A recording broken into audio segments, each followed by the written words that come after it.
નમસ્કાર, સત્યમેવ જયતે લાઈવ ન્યૂઝમાં આપનું સ્વાગત છે। વડોદરા શહેરમાં રખડતા કૂતરાઓના વધતા આતંક વચ્ચે હવે વીએમસી એક્શનમાં આવ્યું છે।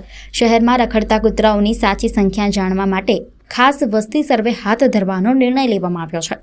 કૂતરાના બચકા ભરવાના બનાવો વધતા તંત્રએ આ દિશામાં કામગીરી શરૂ કરી છે। વડોદરા શહેરમાં રખડતા કૂતરાઓની વધતી સંખ્યા અને કૂતરાના બચકા ભરવાના બનાવોને ધ્યાનમાં રાખીને વડોદરા મહાનગરપાલિકાએ શહેરવ્યાપી ડોગ પોપ્યુલેશન સર્વે કરવાનો નિર્ણય લીધો છે। વીએમસી દ્વારા વસ્તી સર્વે માટે સંસ્થાઓ પાસેથી ટેન્ડર મંગાવવામાં આવ્યા છે। ખાસ કરીને વાઘોડિયા રોડ વિસ્તારમાં 24 લોકોને કૂતરાએ બચકા ભરવાના બનાવ બાદ તંત્ર વધુ સક્રિય બન્યું છે। આ સર્વેના માધ્યમથી શહેરમાં રખડતા કૂતરાઓની કુલ સંખ્યા કેટલી છે અને તેમની વસ્તીમાં કેટલો વધારો થઈ રહ્યો છે તેની માહિતી મેળવવામાં આવશે। મહત્વનું છે કે શહેરમાં હડકવાના જોખમ વચ્ચે અત્યાર સુધી 6463 લોકોએ હડકવાની રસી લીધી હોવાનું સામે આવ્યું છે।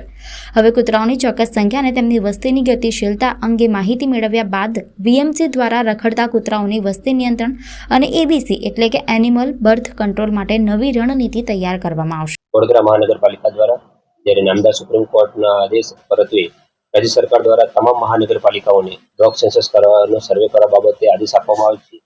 જે અનુસંધાને વડોદરા મહાનગરપાલિકા દ્વારા અગાઉ પણ સાયન્ટિફિક વે જે ગાઈડલાઇન છે ભારત સરકારની એ અનુસાર 2014ની અંદર સર્વે કરવામાં આવ્યો હતો।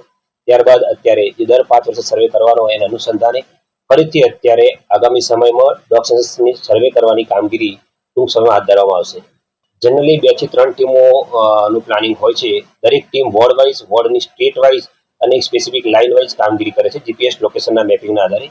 જે તે વિસ્તારની અંદર જે એમને ડોગ્સ દેખાતા હોય અને સેટેલાઇટ વ્યૂ મારફતે જીપીએસ લોકેશન જે આપણે લોન્જિટ્યુડ લેટિટ્યુડ લેતા હોય છે એ ધોરણે તે દરેક ડોગને આઈડેન્ટિફાઈ કરી કેટલા ડોગ્સની અંદર સ્ટરલાઇઝેશન થયેલું છે, કેટલા સ્ટરલાઇઝેશન અનસ્ટરલાઇઝ ડોગ છે, સાથે સાથે લેક્ટેટિંગ ફિમેલ્સ કેટલી છે, કોઈ પપીસ જોવા મળતા હોય તો એ રીતે કોઈ કેસની અંદર સ્કિન ડિસીઝ ધરાવતા કોઈ બીમાર બધા એમને જણાતા હોય સ્કિન ડિસીઝ એ ટાઈપના ડોગ્સ પણ આઈડેન્ટિફાઈ કરવામાં આવે છે। વિવિધ અલગ અલગ પેરામીટર્સ છે સ્ટ્રે ડોગ બાબતના એ અનુસાર આગળની કાર્યવાહી કરવામાં આવે છે। કામગીરી